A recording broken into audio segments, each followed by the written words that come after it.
Hello everyone, and once again welcome back. Comment करके बताइए, is everything okay? Should I start the class? Good morning Kiara ji, is everything okay? Okay, everything is okay. चलिए आ जाइए। Narration की आज हम लोग 5वीं क्लास करते हैं। थियरी की एक क्लास लास्ट क्लास है, इसके बाद एक क्लास प्रैक्टिस की होगी, फिर ये टॉपिक कंप्लीट हो जाएगा।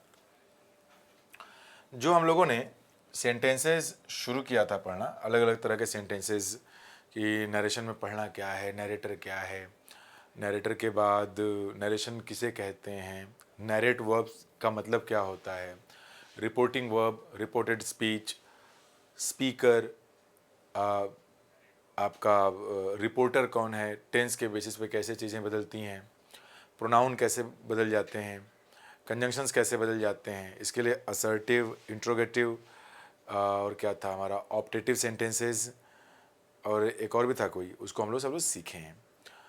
अभी जो इम्परेटिव सेंटेंस हम लोग सीख रहे थे, उस इम्परेटिव सेंटेंस के कुछ हिस्से बचे हुए हैं लेट वाले, जो कल की क्लास में हम लोगों ने पढ़ा था। आइए उसको कंप्लीट करते हैं आज। लेट से जो सेंटेंसेस हमारे शुरू होते हैं, एक बार ज़रा ध्यान दीजिएगा। जैसे हम लेट की बात करते हैं, लेट सबसे पहली बात, जैसे कि हमें टू रेफर टू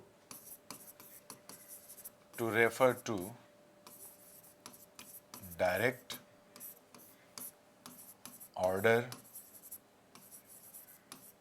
एडवाइस वगैरह या फिर रिक्वेस्ट को अगर रेफ़र करना हो हमें, तो हम लेट यूज़ करते हैं।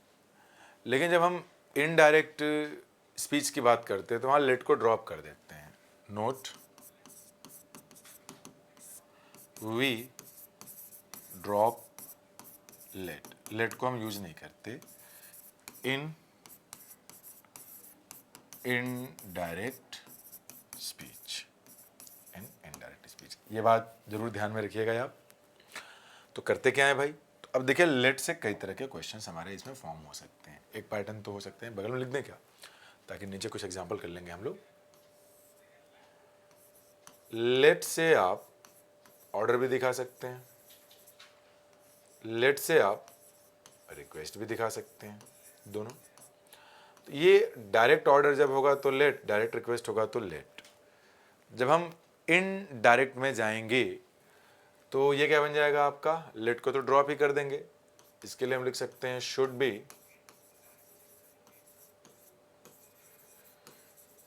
Allowed to. उस पूरे लेट की जगह पे ये एक्सप्रेशन यूज हो जाएगा। वो ड्रॉप हो गया तो उसकी जगह कुछ तो हमें यूज करना ही पड़ेगा, तो ये यूज कर लेंगे। रिक्वेस्ट अगर है तो टेंस के बेसिस पे मे या माइट, प्रेजेंट है तो मे, पास्ट है तो माइट कर दीजिएगा। शुड तो प्रेजेंट पास्ट हर एक जगह शुड ही यूज होता है, इसलिए उसको चेंज करने की जरूरत नहीं है हमें। बी अलाउड लगा दिया, टू प्लस फर्स्ट फॉर्म लगा दिया, ऐसे। तो ये हम लेट को ड्रॉप करके ऐसे करेंगे। अब मैं इन पे बेस्ड एक दो एग्जाम्पल देता हूँ, उसे आप बताएंगे गलत है कि सही है। पहला example, he said to me, comma inverted comma, let me do my work। एक एग्जाम्पल ये रहा, इसको आपको डायरेक्ट से इनडायरेक्ट में बनाना है। And the second example is,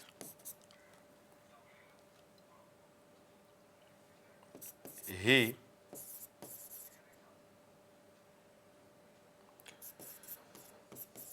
said to her, comma inverted comma, let me go there। ये दो एग्जाम्पल्स हैं। इन दोनों को आप लोगों को इनडायरेक्ट में कन्वर्ट करना है। ज़रा कमेंट करें और मुझे बताएं कि इसमें क्या करना है, कैसे करना है और कैसे करेंगे आप इसे।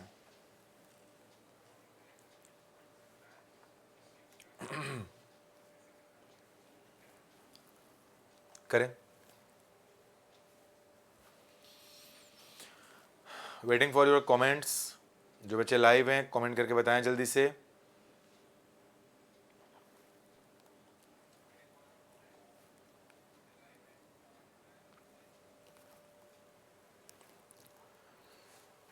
कमेंट करें, देखा जाए। वैसे रिक्वेस्ट एंड परमिशन के केस में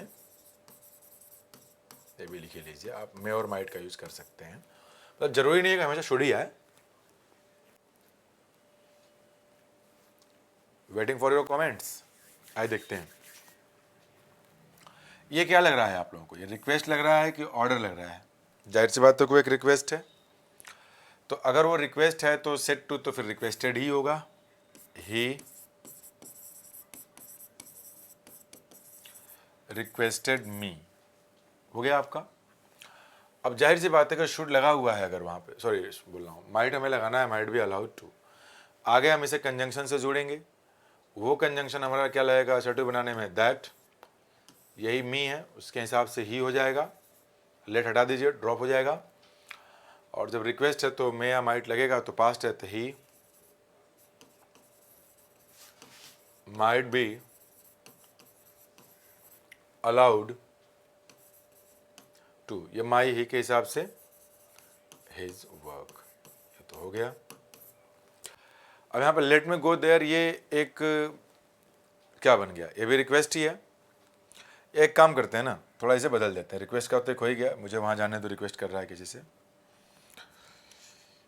इसको मैं काम करते हैं कि लेट द बॉय, थोड़ा कन्फ्यूजन ना इसलिए कर दिया। He said to her let the boy go there. अब ये एक ऑर्डर है, अगर ये एक ऑर्डर है तो फिर यहाँ पे हम क्या कर सकते हैं? ऑर्डर्ड, ही ऑर्डर्ड हो गया। आप चाहें तो आस्क भी लगा सकते हैं, किसी से कुछ कहना, हर कंजंक्शन तो लगाना ही पड़ेगा। दैट, लेट को ड्रॉप कर दीजिए, ऑर्डर है तो शुड बी अलाउड टू कर दीजिए, बॉय है तो बॉय तो वैसे ही रहेगा। The boy should be allowed to go there. तो लेट का ये फंक्शन समझ में अगर आ गया हो तो जल्दी से कमेंट करके बता दें यस सर, और मैं तुरंत आगे बढ़ जाऊं फिर।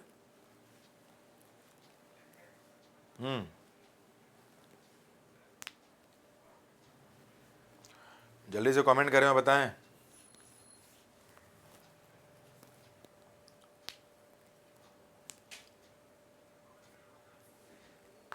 आ गया, चलिए बहुत बढ़िया। अब देखिए लेट से ही एक और हिस्सा बन जाता है, वो होता है हमारा लेट्स। आप लेट्स बोलें चाहे लेटेस्ट बोलें, ठीक है। अब इसमें होता क्या है कि हम किसी को सजेस्ट करते हैं कोई चीज़, सजेस्ट, या फिर कोई चीज़ प्रपोज करते हैं, ठीक है। जो सेट टू हम यूज़ करते हैं, या सेड या सेट टू, तो वो हो जाता है सजेस्टेड या फिर प्रपोज्ड में कन्वर्ट। टू लगा होगा तो लगा लीजिएगा। कंजंक्शन तो भाई हमें आगे दैट ही यूज़ करना है, कोई दिक्कत नहीं है। अब जाहिर सी बात है कि सजेस्टेड और प्रपोज्ड अगर आपने यूज़ किया है तो ये जो दैट कंजंक्शन आपने यूज़ किया है ना, इसके बाद क्या कलर कर लें, इसके बाद कुछ तो लिखना ही पड़ेगा ना। एक सब्जेक्ट लगाएंगे, अब वो सब्जेक्ट ज़रूरत के हिसाब से तो डायरेक्ट लिख देते हैं यहाँ पे। सब्जेक्ट के बाद शुड भी लगाना पड़ेगा, क्योंकि सजेशन को शो करने वाली मॉडल है। इसके बाद बेस फॉर्म, बस इतने काम करना है और कोई काम नहीं करना है। आइए भाई देख लेते हैं कैसे एग्जाम्पल्स बन सकते हैं इनके। कलर चेंज कर लेता हूँ मैं यहाँ पे। मैंने लिखा पहला, ही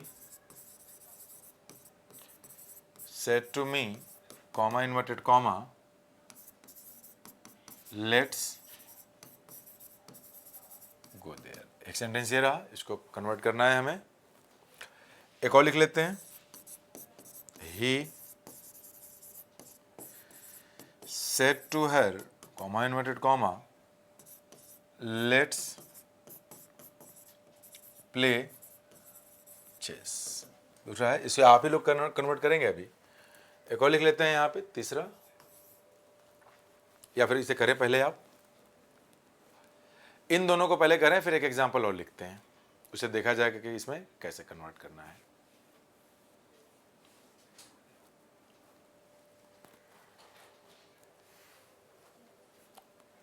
देखिए सबसे पहली बात तो यह है कि इतना तो ये हो ही जाएगा he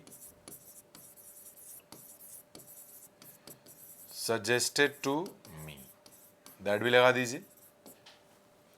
इस वाले में भी वही होगा, he suggested to her, that भी लगा दीजिए, कोई दिक्कत नहीं। अभी जो ये लेट्स लिखा गया है, अस, वी आया हुआ है ना, यहां पे ये स्पीकर है और जो सुन रहा है, जो रिपोर्टिंग वर्ब का जो ऑब्जेक्ट होता है, एक्चुअल में वही लिसनर होता है। तो अब ये वी का मतलब ये है कि वो तो प्लूरल है, तो यहाँ जो सब्जेक्ट आएगा वो तो प्लूरल ही आएगा, तो ही तो सिंगुलर हो गया। तो इन दोनों में जो कॉमन होगा तो वी है। तो ही और मी जब आता है तो हमने प्रोनाउन के चेंजेस में पढ़ा था कि वो मी हो जाएगा, तो ये हो जाएगा वी, और चूंकि सजेस्टेड लगे गया है तो शुड भी लगाना पड़ेगा, वी शुड गो देयर, हो गया। यहां अगर आप देखें तो लेट्स का मतलब वी है, यहाँ पे ये स्पीकर है, ये लिसनर है, तो इसमें दोनों आ गए, प्लूरल चाहिए हमको। तो अगर वो प्लूरल रहा होता ना तो डायरेक्ट वही लिख देते हैं यहाँ पर, चूंकि वो सिंगुलर निकल गया तो अब इन दोनों के बेसिस पे हमें भाई लगाना तो पड़ेगा प्लूरल वहाँ पे, तो उसने उससे कहा हम, तो वो दोनों आ गए, तो दे हो जाएगा, दे। अब सब्जेक्ट लगा दिया, शुड भी लगाना पड़ेगा, शुड प्ले चेस। अब मैं काम करता हूं, ऐसा ही एक एग्जाम्पल और देता हूं, उसे आप कन्वर्ट करके दिखाएंगे मुझे। He said to you, comma inverted comma, let's watch, दिख रहा है क्या ऊपर? ऊपर चला गया जाता है, ये तो थोड़ा नीचे लिख देता हूं मैं, लेट्स वॉच इट। अब अस लगा है तो सजेस्टेड तो आएगा ही यहां पे, ही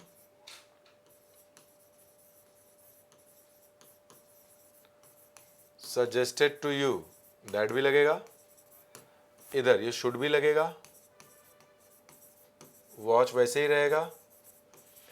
ये बताइए यहां प्रोनाउन क्या आएगा? यहां दे आएगा, वी आएगा या यू, यही तीनों प्लूरल हैं। इन्हीं तीनों में से कोई एक आएगा, जरा कमेंट करके जल्दी से बताएं तो क्या आएगा भाई?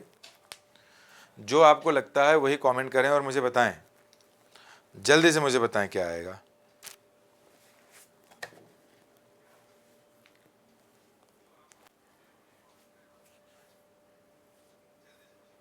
वी नहीं आएगा ना।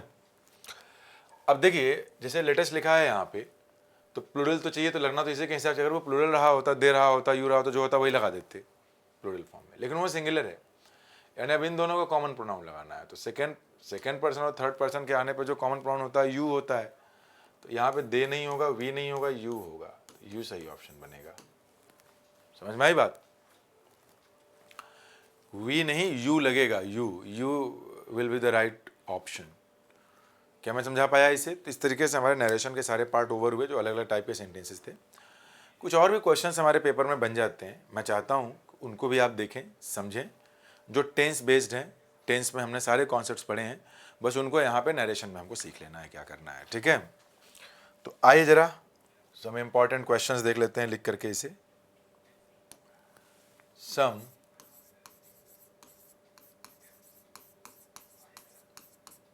इम्पॉर्टेंट क्वेश्चंस, इसे भी देख ही लिया जाए। मान लेते हैं कि मैंने यहाँ पे 2-3 एग्जाम्पल लिखे, वो कन्वर्ट आप ही को करना है, सोचते रहिएगा, मैं सोचने का समय थोड़ा दे दूंगा। मैंने लिखा he said to me, comma inverted comma, a car, या फिर he said to me when you were singing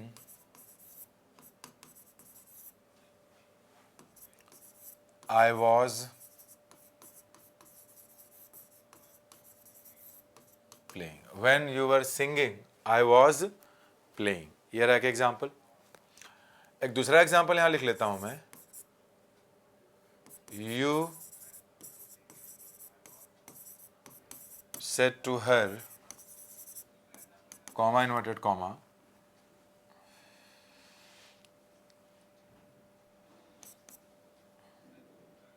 when you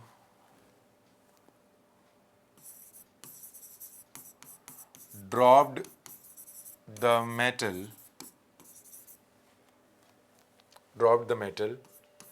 it, एक काम करते हैं यहाँ पे ना, मेटल की जगह पे ग्लास कर देते हैं. When you dropped the glass, it broke into pieces. एक एग्जाम्पल ये रहा. एक और लिख लेते हैं, तीसरा. He said to you, comma inverted comma,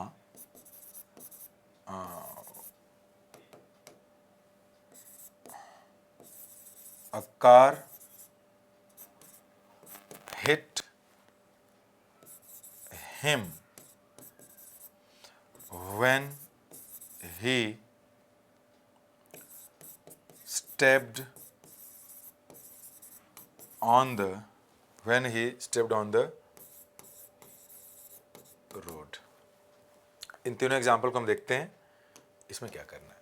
सबसे पहली बात तो ये कि सारे के सारे ये असर्टिव सेंटेंसेस हैं जो इन्वर्टेड कॉमास में लिखे गए हैं. तो अगर ये इन्वर्टेड कॉमास में लिखे गए हैं, असर्टिव सेंटेंसेस हैं, तो सेट टू का तो सबका टोल्ड ही होगा, इसमें तो कोई प्रॉब्लम होनी नहीं चाहिए आपको. ही told me that, you told her that, he told you that. ठीक. अब देखिए इसमें है क्या, ये when तो फिर वैसे ही रहेगा, कोई दिक्कत नहीं है, when रहेगा ही रहेगा, यहाँ का भी when रहेगा ही रहेगा. अच्छा, आप में से कुछ लोग ये सोच रहे होंगे कि that और WH फैमिली एक साथ नहीं आते, तो वो तब केस होता है ना जब इंट्रोगेटिव सेंटेंस रहा होता कि व्हेन विल यू कम, तो एक क्लॉज वो हो जाता और इंट्रोगेटिव में एक क्लॉज वो होता, तो इंट्रोगेटिव वर्ड ही कंजंक्शन का काम करता है. बट यहाँ पे ऐसा नहीं है. आप देख रहे हैं कि एक क्लॉज ये है, एक क्लॉज ये है, ये भी ध्यान में रखिएगा, और एक ये क्लॉज है. तीन क्लॉजेस हैं यहाँ पर. तो अगर ये तीन क्लॉजेस यहाँ पे आए हुए हैं, तो तीन क्लॉजेस को जोड़ने के लिए दो कंजंक्शन तो चाहिए ही हमें. तो एक दैट लगा ये वाले को, इसको और उसको पूरा जोड़ने के लिए, और दूसरा आपको लग जाएगा इसको और इसको जोड़ने के लिए. तो व्हेन इन दोनों को कनेक्ट कर रहा है, दैट उसको ये पूरे को कनेक्ट कर रहा है. तो you were singing, I was playing, तो एक दिक्कत देखिए, यू है तो मी के हिसाब से तो आई ही हो जाएगा. अब मुद्दा ये है कि वर सिंगिंग तो पास्ट कॉन्टिन्यूअस है, तो क्या इसे पास्ट परफेक्ट बनाया जाए. यहाँ पे वॉज प्लेइंग पास्ट कॉन्टिन्यूअस है, तो क्या इसे पास्ट परफेक्ट कॉन्टिन्यूअस बनाया जाए, तो आंसर है नहीं. क्योंकि अगर आपने इसको पास्ट परफेक्ट कॉन्टिन्यूअस बना दिया और इसको ही पास्ट परफेक्ट कॉन्टिन्यूअस बना दिया, तो दो पास्ट परफेक्ट कॉन्टिन्यूअस एक साथ आ जाएंगे.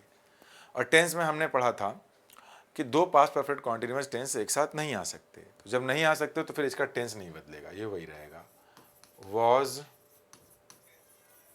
सिंगिंग कॉमा आई ही के हिसाब से ही वॉज प्लेइंग. तो ये दिमाग में रखिएगा, ऐसा नहीं कि हमेशा बदल दें. यहाँ पे अगर बदल देंगे ना, दो पास्ट परफेक्ट हो जाएंगे, जो कि गलत हो जाएगा. नीचे आ जाए, ये यू तो उस हर के हिसाब से तो फिर शी ही हो जाएगा. ये देखिए पास्ट इंडेफिनिट है, ये देखिए पास्ट इंडेफिनिट है. यहाँ पे ये कॉज एंड इफेक्ट के रिलेशन को शो कर रहा है. ये दोनों जो हैं कॉज एंड इफेक्ट, तो हमने टेंस में पढ़ा था कि कॉज और इफेक्ट के जो रिलेशन होते हैं वो पास्ट इंडेफिनिट ही लिखे जाते हैं, पास्ट परफेक्ट में नहीं जाएंगे. पहला रीजन. दूसरा कि when you dropped the glass, past indefinite, it broke into pieces, past indefinite. अगर आप दोनों को बदलेंगे तो फिर अब दिक्कत यहाँ पे ये आ जाएगी ना कि कॉज और इफेक्ट तो है ही है, यहाँ पे ये जो एक्शन है ये भी पास्ट परफेक्ट हो जाएगा, वो भी पास्ट परफेक्ट हो जाएगा, तो गलत हो जाएगा. तो ये एक सिक्वेंशियल इवेंट है. ऐसा सब कुछ हम लोगों ने पढ़ा था, एक ही सीक्वेंस में होते हैं तो कॉज एंड इफेक्ट वाले ही होते हैं आपके. तो इसका भी फिर नो चेंज ही होगा tense. She dropped the glass, क्योंकि दो पास्ट परफेक्ट नहीं आ सकते, comma it broke into pieces. यहाँ आइए, यहाँ देखा जाए तो लिखा गया है कि a car hit him, past indefinite, और ये भी पास्ट इंडेफिनिट है। लेकिन ये कॉज और इफेक्ट नहीं है कि जब कोई स्टेप आता है तो उसको मार ही देता है, ऐसा कोई कॉज इफेक्ट नहीं है। एक सडन है एक्शन हो गया, चेंज तो यहाँ पे भी नहीं होगा, लेकिन एक चेंज होगा, और चेंज वो वाला होगा जो पहले होगा। तो अब आपको यहाँ पहचानना पड़ेगा कि पहले कार ने हिट किया कि पहले वो रोड पे आया। तो जाहिर सी बात है, पहले रोड पे आया, वो काम पहले हुआ, बाद में ये वाला हुआ। तो ये ऐसे रहेगा, अ कार हिट हिम, और जो पहले हुआ है उसका पास्ट परफेक्ट बना दीजिए आप, when he had stepped on the road. अब जरा कमेंट करके बताइए कि क्या ये बातें आपके समझ में आई। जो एग्जाम्पल मैंने यहाँ लिखा है, ये वाला एग्जाम्पल समझ आया कि नहीं आया?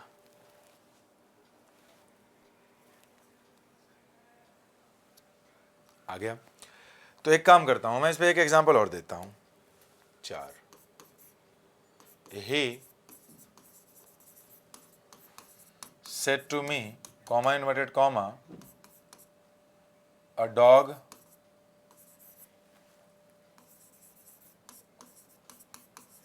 attacked you when you were playing there। अब देखें, इसे थोड़ा समझते हैं। इसका देखिए दो तरीके से बन सकता है। एक तो अंदर असर्टिव सेंटेंस अगर दिया गया है तो फिर यहाँ पे तो सेड टू का टोल्ड ही हो जाएगा। तो ही टोल्ड मी दैट। ठीक, यहाँ देखिए एक दिया है पास्ट इंडेफिनिट में, दूसरा दिया हुआ है पास्ट कॉन्टिन्यूअस में। तो एक तरीका तो बनाने का इसमें यह है कि अगर आप इसे पास्ट परफेक्ट बनाना चाहें बना दें, इसे पास्ट परफेक्ट कॉन्टिन्यूअस बना दें, तो दोनों तो हो ही नहीं सकता, क्योंकि ये पास्ट परफेक्ट और ये पास्ट परफेक्ट कॉन्टिन्यूअस, तो दो पास्ट परफेक्ट एक साथ नहीं आ सकते, तो गलत हो जाएगा। तो एक तरीका होता है कि इसको ऐसे ही छोड़ दीजिए, अ dog attacked you. Attacked you कैसे होगा? प्रोनाउन तो बदलेगा ना, टेंस नहीं बदल रहा, तो उससे क्या दिक्कत है? यू की जगह पे क्या बनेगा? He said to me, a dog attacked me when I was playing there. एक तरीका तो ऐसा है, बना दें आप इसे ऐसे। एक और तरीका है इसे बनाने का, वो ये है कि हम ये नहीं बदल सकते, अ डॉग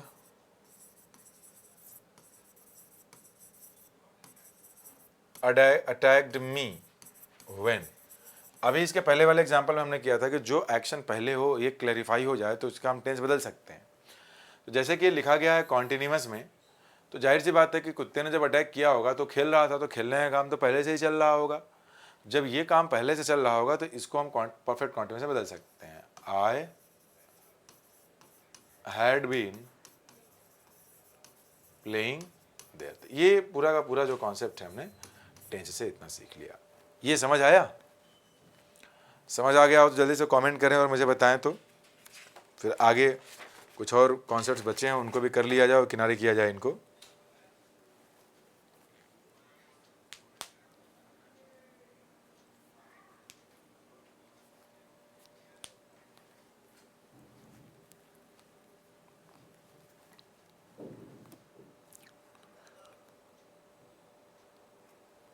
आ गया, बहुत बढ़िया।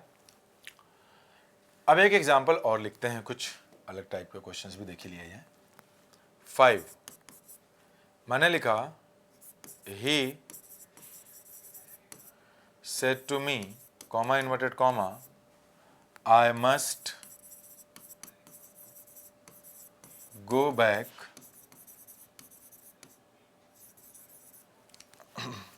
इमीडिएटली। ये रहा। एक और एग्जाम्पल यहां लिख लेते हैं, 5वां, ही said to me, comma inverted comma, we must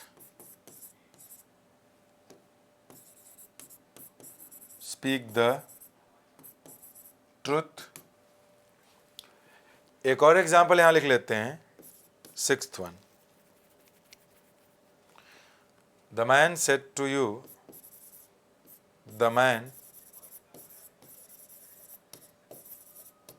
said to you, I must do it tomorrow. I must do it tomorrow. ये एग्जाम्पल्स हैं हमारे, इन्हें करना है। एक काम करते हैं कि सारे के सारे तो असर्टिव ही हैं। अगर ये सारे असर्टिव हैं तो कुछ मैं बता देता हूँ, फिर कुछ आप बनाइएगा। ही, एक मिनट, टू छूटा हुआ है यहाँ, to to. He told me that, यह है इसके हिसाब से तो ही हो जाएगा। ही told me that the man told you that। हाँ जी, बताएं जरा तो कमेंट करके क्या बनने चाहिए इनके इनडायरेक्ट स्पीच। कमेंट करें, जल्दी से बताएं। आइए देखते हैं, कुछ समझाता हूं मैं यहां पे आपको, समझिएगा। कलर ले लेते हैं ग्रीन। जैसे मस्ट अगर सबके लिए आए, सबके लिए, जैसे कोई फैक्ट वगैरह के लिए आ जाए, ये लिख देता हूं फैक्ट हो, तब तो मस्ट हमेशा मस्ट ही रहेगा, कोई दिक्कत नहीं। मस्ट, नो चेंज, ये मस्ट ही रहेगा। लेकिन मस्ट अगर आपने कंपल्शन के लिए यूज किया, किसके लिए? कंपल्शन के लिए, तो इसके दो केसेस हैं। कंपल्शन की बात अगर करें तो कैसे लिख दें? नीचे लिख दें क्या? पहला, या तो ये पास्ट की बात बताएगा। देखिए, अगर ये प्रेजेंट है, तीन केसेस कर देते हैं। दूसरा हो जाएगा पास्ट, और तीसरा हो जाएगा फ्यूचर। ठीक है? तो अगर ये प्रेजेंट है तब तो ठीक है भाई, नो चेंज रहने दीजिए, सही है, कोई दिक्कत नहीं है। अगर पास्ट है तो मस्ट हो जाएगा हैड टू। अगर फ्यूचर है तो विल हैव टू। अगर पास्ट में किसी फ्यूचर को बताना होगा तो विल की जगह पे क्या हो जाएगा? वुड हो जाएगा। पास्ट का तो वही होता है ना। अब यहां पहचानते हैं जरा, देखा जाए क्या चल रहा है। रेड ले लेते हैं। ये पास्ट का कंपल्शन है, ये मस्ट का मस्ट यहां नहीं रहेगा, ये हैड टू होगा। गो वैसे ही हो जाएगा, बैक इमीडिएटली। ठीक है, यहां आप देख रहे हैं कि we must speak the truth, ये सबके लिए, दिस इज अ फैक्ट, हम सभी इंसान को सच ही बोलना चाहिए। तो यहां पे नो चेंज है, कुछ नहीं बदलेगा। We must speak the truth. I must do it tomorrow, मतलब एक फ्यूचर की बात हो रही है अभी, तो ये क्या बन जाएगा? विल हैव टू, लेकिन सेड है तो आई के हिसाब से क्या बनेगा? आई, द मैन के हिसाब से he would have to do it tomorrow का क्या बन जाएगा? The following day, the following day, ये ध्यान रखिएगा। अच्छा, यहां पे लगे हाथों एक और बात बता दूं मैं कि मस्ट अगर अजम्पशन बता रहा है, अजम्पशन या फिर एडवाइस देने के लिए यूज किया गया है, एडवाइस, तो फिर ये नो चेंज होता है, मस्ट का मस्ट ही रहेगा। ये हम लोग पढ़े थे जब मैं पढ़ा रहा था मॉडल्स आपको ना, उस वक्त। तो ये इतनी बातें समझ में आ गई क्या? जरा कमेंट करके बताएं, जल्दी से कमेंट करें और बताएं मुझे कि इतनी बातें आपके समझ में आई कि नहीं आई।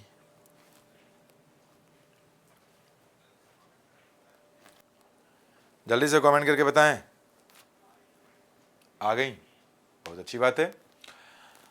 तो ये रहा हमारा कुछ एक और कॉन्सेप्ट। इसके बाद एक काम करते हैं ना, वो भी एग्जांपल देख ही लेते हैं, जो दो लिखा हूं लास्ट में, यहां भी कर ही लेते हैं। The doctor said to the patient, comma inverted comma,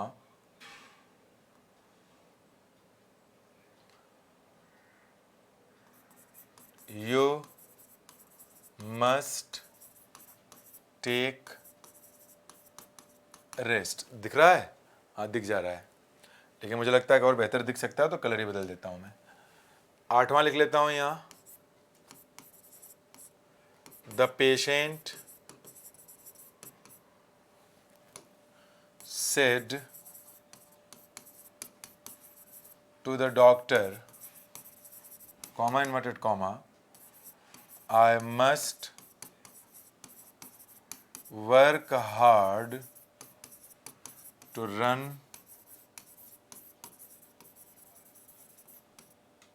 my family। इसको कन्वर्ट करना है हमें। 8 है, अच्छा 6 हुआ है ना, 4 5, अच्छा ये 6 है, ये 7 है, ठीक ठीक ठीक। यहाँ नंबरिंग थोड़ी गड़बड़ हो गई है, कोई फर्क तो पड़ता नहीं यहाँ पे। ये हो जाएगा 8, दिस वन इज नाउ 9। एक और लिख लेते हैं example.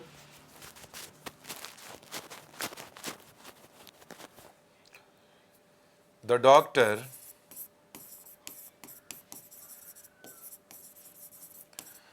said to the patient, comma inverted comma, it must be cancer। पूरा क्लियर हो जाएगा यहीं से। तो सारे के सारे ये असर्टिव सेंटेंसेस हैं। एक बात तो क्लियर है कि सेट टू का टोल्ड ही होगा, तो मैं इतना बना देता हूं, the doctor told the patient that. यहां भी वही होगा, the patient told the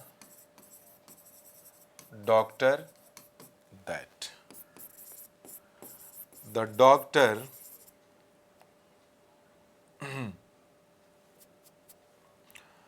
the doctor told the patient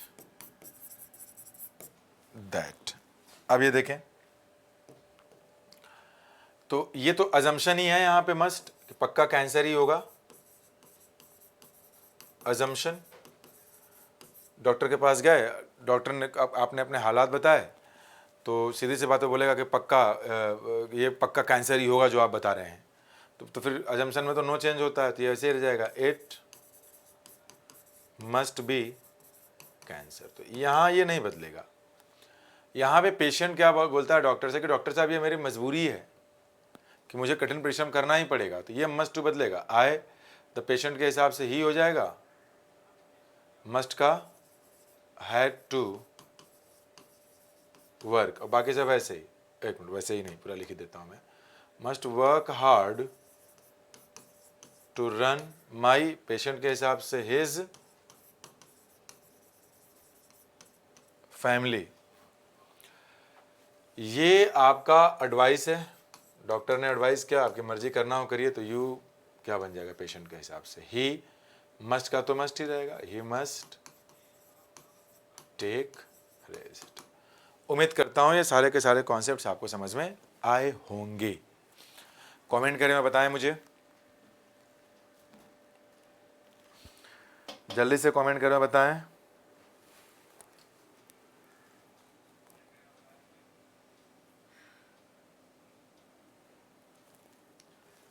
ठीक है, अब थोड़ा इससे हट करके कुछ और चीज़ें देख लेते हैं, कुछ एक दो नोट देख लेते हैं। कई बार इसमें प्रेपोजिशन लग करके कुछ में आते हैं, कुछ में नहीं आते, तो उसको मैं यहाँ समझा देता हूँ। एक नोट है,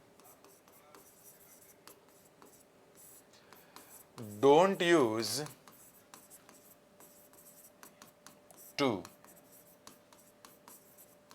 with the following verbs of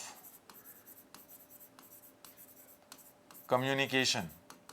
क्योंकि सारे के सारे वर्ब्स होते हैं ट्रांसिटिव वर्ब्स होते हैं, तो इनके बाद हम कोई प्रेपोजिशन लगाते नहीं हैं। वर्ब ऑफ कम्युनिकेशन का मतलब ऐसे वर्ब्स जिनसे हम अपने कम्युनिकेशन, अपने मैसेजेस को कन्वे करते हैं। तो मैं उन वर्ब्स को लिखता हूं, उनको आप जरा देखिएगा, बताइएगा क्या करना है क्या नहीं करना है, ठीक है।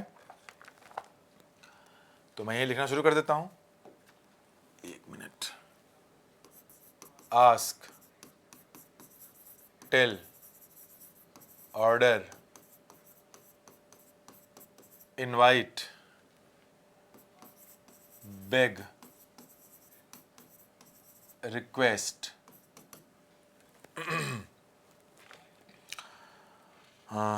thank, blame, wish, welcome, remind,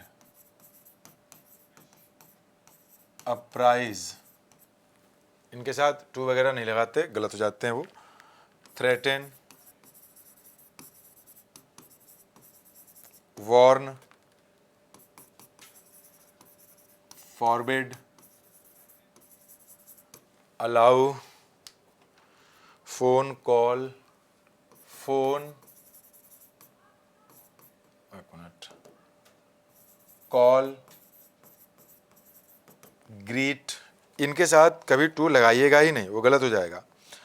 advice, allow लिखा है इसमें, हाँ हो गया, एडवाइस होगा. ऑर्डर, थैंक, ब्लेम, विश, हाँ कॉन्ग्रेचुलेट,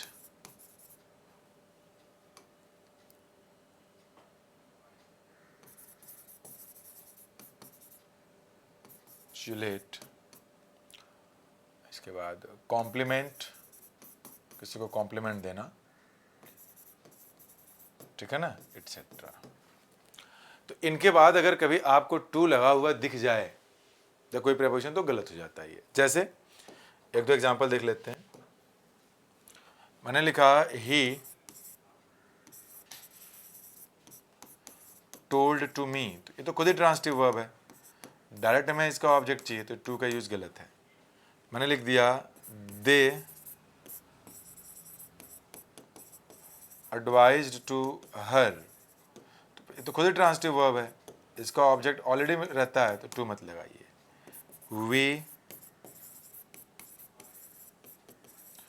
रिक्वेस्टेड टू यू, तो request itself is a transitive verb, तो it can take its object, don't use any preposition. ये वर्ब्स मैंने इसलिए लिखवाए क्योंकि जब नरेशन हम पढ़ रहे थे तो उसमें इन वर्ब्स का काफ़ी यूज, ये वार्न है, वार्निंग देना, वार्न, इनको कुछ वर्ब्स देखने को मिले. तो हो सकता है कि सेट टू को जब बदला जाए तो टोल्ड टू लिख दिया जाए, वार्नड टू लिख दिया जाए, ब्लेम्ड टू लिख दिया जाए, अलाउड टू लिख दिया जाए, वेलकम टू लिख दिया जाए, तो गलत हो जाएगा. तो नरेशन में हो चाहे कॉमन एरर्स के क्वेश्चंस बने, कहीं पे भी इनके साथ टू का यूज मत करिएगा एक्टिव वॉइस में. क्या ये समझ आ गया? क्या ये समझ आया? जल्दी से कमेंट करें और बताएं मुझे.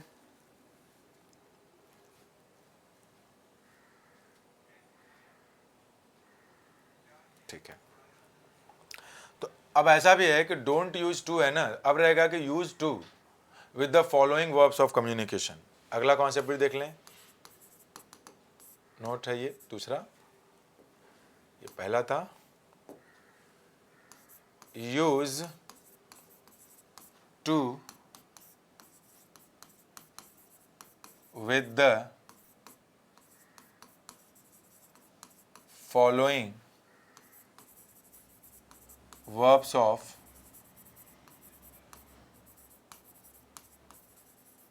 communication. इनके साथ टू लगाते हैं. एक्चुअल में इनके साथ एक केस है, वो केस ये है ना, ये जो वर्ब्स मैं लिखने जा रहा हूँ, व्हाट का अगर आप क्वेश्चन पढ़ेंगे, व्हाट का, तब तो ये ट्रांसिटिव होते हैं, यानी इनका ऑब्जेक्ट होता है. होम का अगर आप आंसर सर्च करते हैं तो उसके लिए इंट्रांसिटिव होता है. तो उसी होम के ऑब्जेक्ट को लगाने के लिए आपको प्रेपोजिशन टू लगाना पड़ जाता है. तो कौन कौन से वर्ब्स हैं उनको पूरा मैं यहाँ पे धीरे धीरे लिख देता हूँ. Said, right, suggest,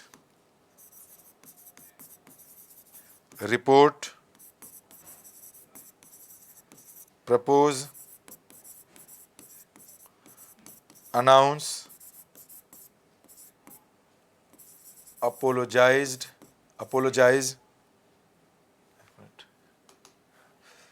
pray, plead, आग्रह करना किसी से, complain, explain, डिस्क्राइब, स्पीक, लिख लेते हैं पूरे वर्ब्स यहाँ पे, तब आगे बढ़ते हैं। Listen, talk, etcetera. तो इन वर्ब्स के साथ आपको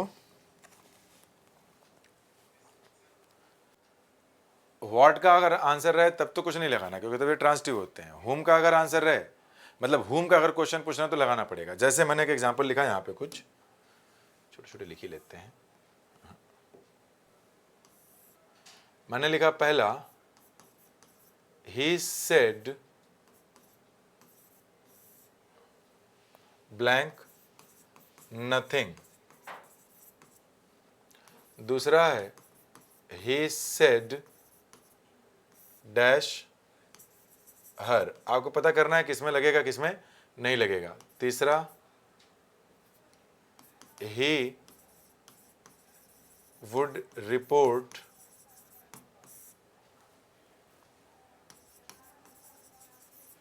एवरीथिंग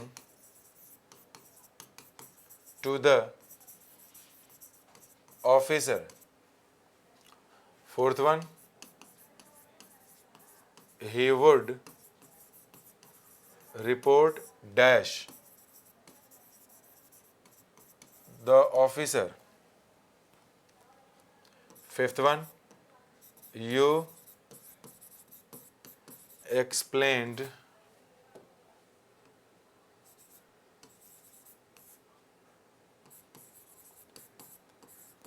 poem केयरफुली। चलें जरा ब्लैंक्स को फिल करें, तो इसमें क्या करना है। Sixth one, you explained students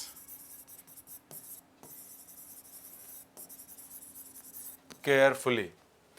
in examples को लिखें तो, और जल्दी से कमेंट करके बताएं किस ब्लैंक में क्या लगाना है।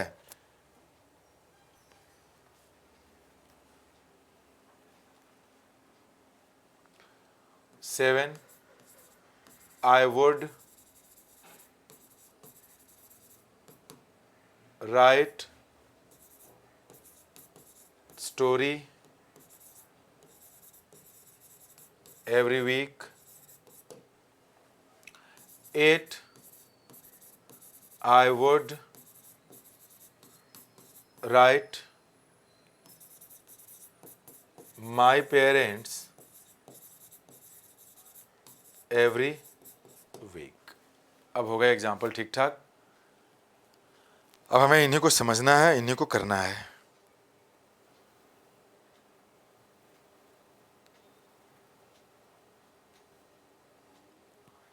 लास्ट है हमारा नरेशन का। कमेंट करें और बताएं जल्दी से तो क्या करना है भाई। इसमें किसमें लगेगा और किसमें नहीं लगेगा। अच्छा, कियारा जी ने लगा दिया सब, पहले में नहीं लगेगा। ठीक है, चेक कर लेते हैं। देखिए, उसने कहा तो क्या कहा, तो व्हाट का आंसर मिल गया ना, क्या, तो ये ऑब्जेक्ट हो गया डायरेक्ट इसका, व्हाट के लिए ट्रांसिटिव है, नहीं लगेगा। किससे कहा तो टू लगेगा। रिपोर्ट किया, क्या रिपोर्ट किया, तो हर एक चीज़ रिपोर्ट कर दिया तो नहीं लगेगा। रिपोर्ट किससे किया, इंसान है तो टू लगेगा। एक्सप्लेन किया तो क्या एक्सप्लेन किया, पोएम, तो नहीं लगेगा। किसको किया, एक्सप्लेन बच्चों को किया तो टू लगेगा। राइट क्या लिखा, स्टोरी, तो नहीं लगेगा। पेरेंट्स को किया तो टू लगेगा। ठीक है,